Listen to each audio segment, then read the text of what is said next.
Hello दोस्तों, आज मैं आपके लिए लेकर आई हूँ एक बहुत ही इंटरेस्टिंग कहानी। भूखा राजा और गरीब किसान। एक बार एक राजा भेष बदलकर रात में नगर का भ्रमण कर रहा था। अचानक वर्षा होने लगी। उसने एक मकान का दरवाजा खटखटाया। अंदर जाकर राजा ने गृह स्वामी से कहा, मैं कई दिनों से भूखा हूँ। भूख के मारे मेरे प्राण निकल रहे हैं।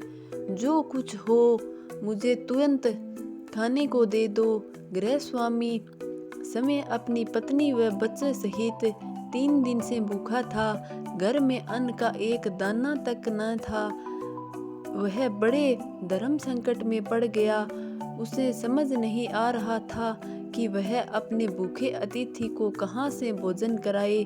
तभी उसके मन में एक विचार आया। वह घर से बाहर निकला और घर के सामने एक दुकान से 2 मुट्ठी चावल चुरा लाया। उस गृह स्वामी ने अपनी पत्नी से उन चावलों को पका कर उन्हें अतिथि को खिलाने के लिए कहा। अगले दिन दुकानदार ने राजा से पड़ोसी की शिकायत की और कहा कि उसने दुकान से चावल चुराए हैं। राजा ने तत्काल उसी व्यक्ति को बुलाया और चावलों की चोरी के बारे में पूछा। उस व्यक्ति ने अपराध स्वीकार करते हुए बीती रात की पूरी घटना सुना दी। हाथ जोड़कर कहा, महाराज, मेरा समय का परिवार 3 दिन से भूखा था। मैंने अपने लिए चोरी नहीं की थी और ना ही मैं करता हूँ। राजा यह सुनकर बहुत दुखी हुआ। उसने बताया कि अतिथि का समय वह समय था।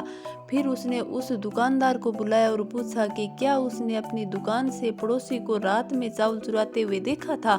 दुकानदार के हाँ कहने पर राजा ने कहा, इस घटना के लिए प्रथम दोषी समय हूँ।